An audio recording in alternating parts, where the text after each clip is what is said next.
Terre d'ébène, Albert Londres.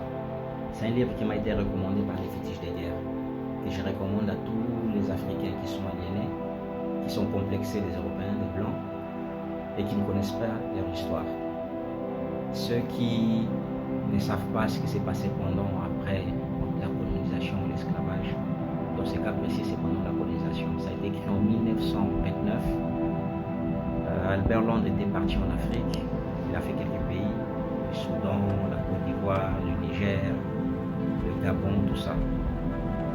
Et à l'époque, en fait, les Européens faisaient une grosse propagande, la France en l'occurrence, faisait une grosse propagande en disant les Européens partaient en Afrique civiliser les Africains, faire des grosses infrastructures, comme des chemins de fer, des routes, construire des écoles. Ce qu'ils oubliaient de préciser est qu'ils le faisaient des forces. Les Africains construisaient tout ça des forces. Ils ne faisaient pas de plein gré. Ce n'était pas une mission éducative, c'était plutôt une exploitation de l'esclavage même. Et quand Albert Londres a publié ce livre, ça a fait un scandale, une tollée, parce que à la métropole, en fait, ce n'est pas ce que la propagande européenne disait, ce n'est pas ce que le média disait à l'époque.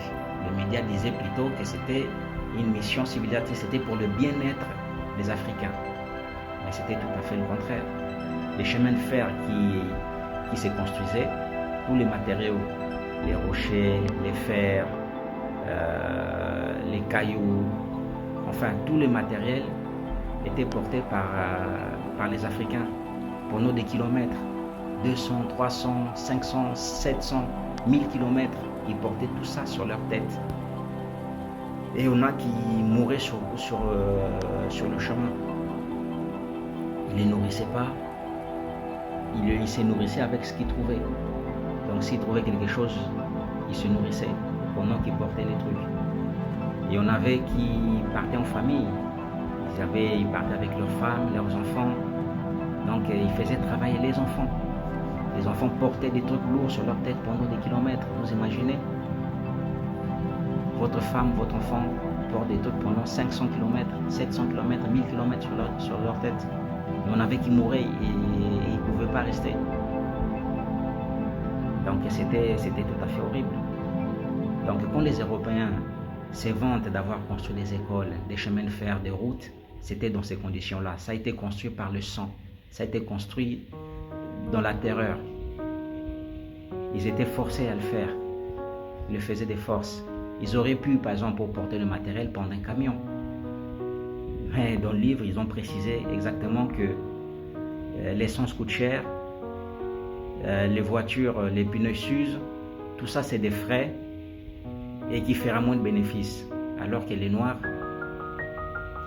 on a la main d'œuvre gratuite, autant s'en servir. Ils appelaient les Noirs, c'était les machines à banane ou les vapeurs à banane. J'ai oublié le terme exactement. Mais c'est dégueulasse. C'est dégueulasse. Moi, j'ai pas fini de lire le livre, je l'ai lu à peu près à moitié. Mais je vais le finir. Il faut être courageux pour tout dire, mais parce que c'était horrible. Moi, j'ai donné l'exemple seulement du chemin de fer, mais il y a plein d'autres trucs qui sont horribles. Donc, c'est à peu près ça, quoi. Donc, les Européens, ne vous vantez pas que vos aïeux aient construit des trucs en Afrique. Sachez que c'est les Africains eux-mêmes qui l'ont construit. Et ça a été fait par le sang. C'était de l'esclavage. Donc ne soyez pas fiers de ce que vous avez fait en Afrique là-bas.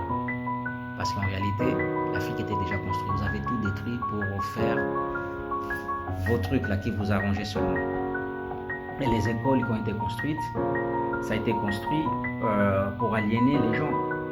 C'est-à-dire que pour inculquer une certaine éducation, une certaine forme de pensée, pour que les Noirs se battent entre eux, pour que ces Noirs qui ont été éduqués ne se retournent pas contre ces oppresseurs, et même qu'ils aiment leurs oppresseurs. C'est pour ça qu'il y a beaucoup de syndromes de Stockholm aujourd'hui chez les Africains. C'est-à-dire qu'ils sont en adoration envers les Européens. Ils sont complexés. C'est parce qu'ils ont été pris depuis tout petit. Ils prenaient que des enfants pour les emmener à l'école. Ils les éduquaient jusqu'à devenir grands. Donc ils inculquaient déjà tout pour qu'ils aiment leur oppresseur en fait. Donc c'est ça à peu près. Donc je vous conseille de lire le livre. Il y en a plein d'autres à lire. Mais celui-là, déjà il fait mal au cœur, il fait chaud au cœur. Donc voilà, dites-moi ce que vous en pensez dans les commentaires. Merci.